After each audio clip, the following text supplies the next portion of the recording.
Hello again, everyone. Edwin Learnard back once again.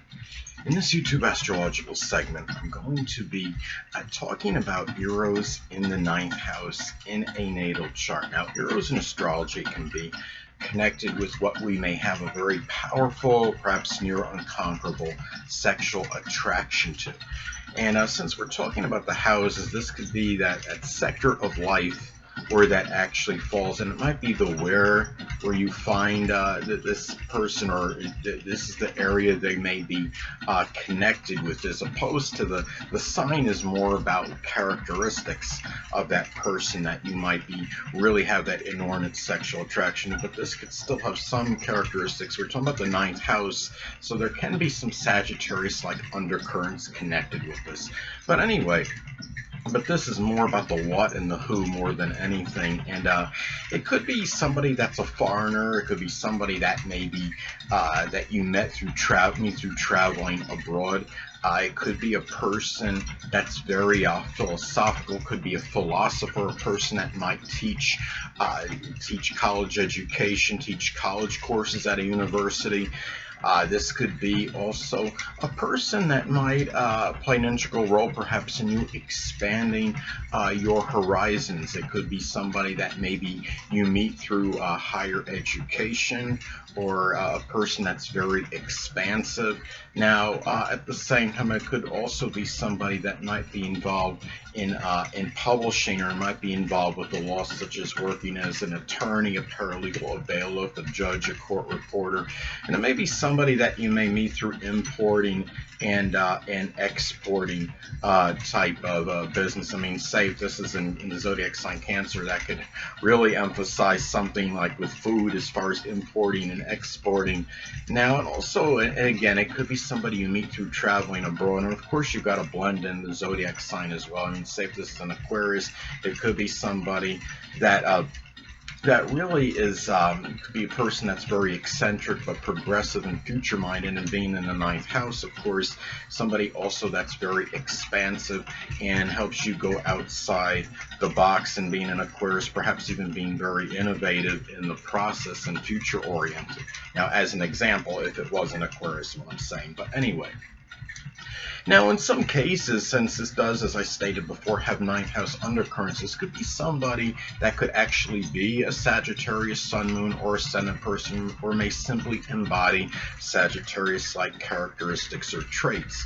Now, I mean, if this is, I mean, let's say, I mean, depending on the sign that it's in, I mean, say if you have this, I mean, say, I mean, you have this like in Aries as an example. You might be, and say you have Eros in Aries, and it conjuncts another person's ascendant. It might be where you are connected very strongly to the physical. It reaffirms more of a physical connection, and tied in, really this connection, attraction is very strongly tied in to the appearance. Aries ascendant people can often be very like wiry, the bodies tend to be spare but have very sharp features, a very strong chiseled face, often reddish curly hair. Those kind of things, just a very can have a fiery appearance, of course, often having a very reddish or ruddy complexion.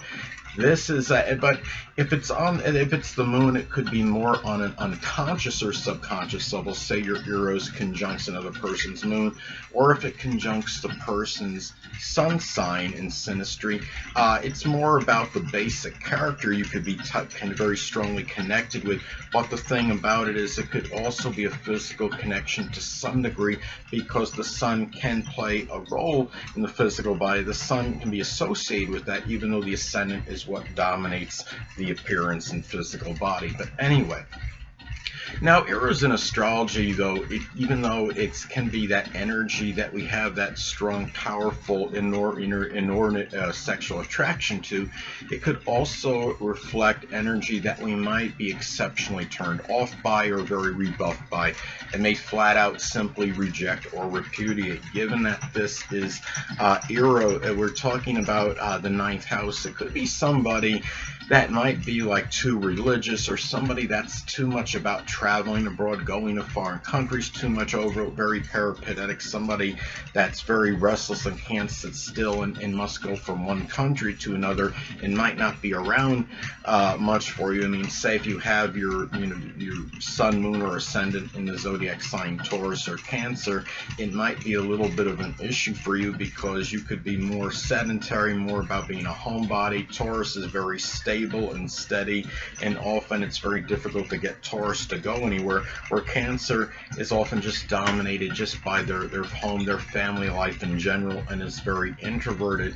So it's really, you have to look at the whole chart, of course, but it doesn't mean you won't be connected to this person somehow on a sexual level. A lot of that, of course, could be about that sign that Eros resides in. Now, the thing about this too is it might also be where you might strongly be rebuffed by the energy, somebody that might be very outdoorsy and sports minded. I mean, going back to the zodiac sign Cancer and Taurus examples, I mean, if you have a dominant Taurus or Cancer chart, your sun, moon, or ascendant is in one of those signs, you can be somebody that really is more about indoor activities and more introverted homebody like energy and activities.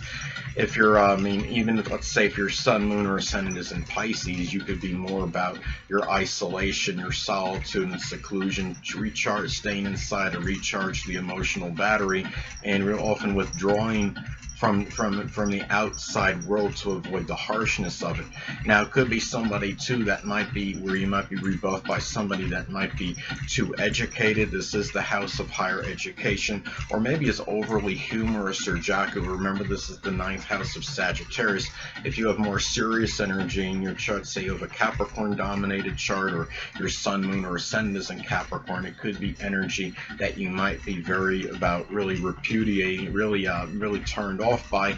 And also remember, the 9th house is connected with the law. So if you're somebody, that kind of goes outside the law every so often and goes against the grain, so to speak, and this person might be somebody that is too very law-minded. In some cases, it might be an actual an attorney or somebody that works in the law field. It might be somebody that you may not really be as interested in.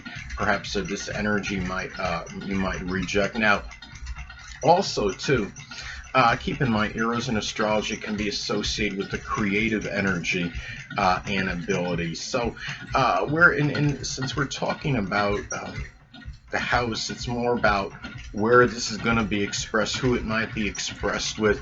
Now, the 9th house can be associated with in-laws and grandchildren. You might express this creative energy with them. Say if you have Eros in Libra or Taurus, it might be through some artistic means, or if it's in Pisces, it might be through like abstract art or something connected with fantasy.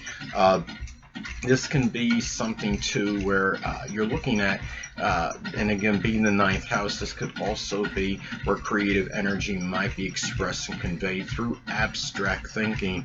And if you have this, like say in like a Aquarius or even Gemini, it could be like a MacGyver type person, because Gemini could be very clever in outmaneuvering situations and being creative, thinking outside the box in order to do this. It may not necessarily be like MacGyver using, in one episode he used a spring ball, it was like a spring ball from a pen, and he used it as a throttle link in some engine or something, or for a vehicle.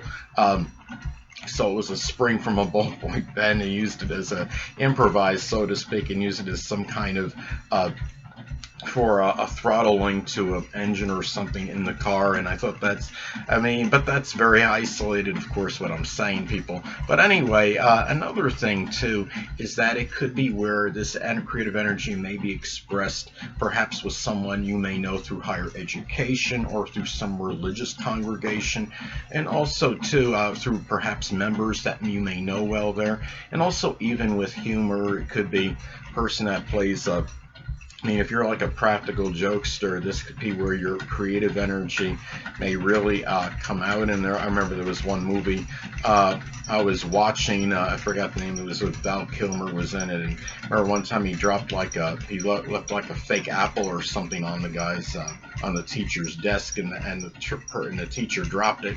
He threw it out in the garbage, and it made like a light explosion or something. Nothing harmful, but I thought it was.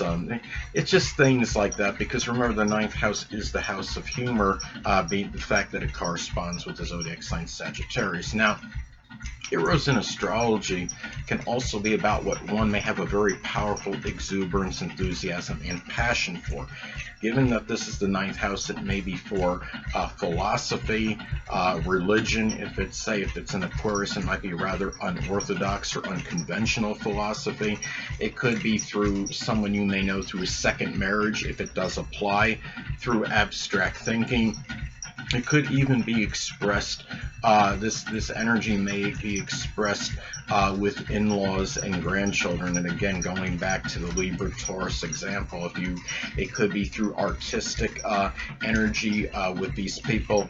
It might be through people you may know through higher education, or you might be somebody that has a powerful exuberance and enthusiasm for higher education, and being that perpetual learner. I mean, you have this in Aquarius, and might be somebody that is really passionate and has a lot of exuberance and enthusiasm in learning about computers, electronics, astronomy, astrology, etc. Something likely Aquarius related. It might be through matters with importing and exporting, and also perhaps through humor.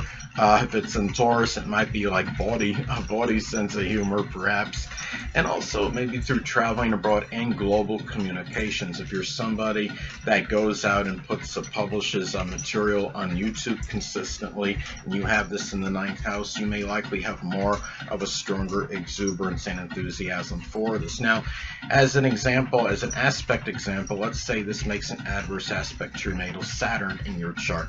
Well, perhaps that it could be a father might either oppose or doesn't quite agree with some of these things that you might have a powerful exuberance or enthusiasm for, or there may be responsibilities that might conflict with these things, with this creative energy that you might express, this creative energy and ability that, of course, because it's the ninth house, might be tied into in-laws, grandchildren, with people you may know through higher education or religious congregation, as some examples. So anyway, people, that'll conclude this YouTube astrological segment. Until next time, people, Edwin Learnard saying stay well.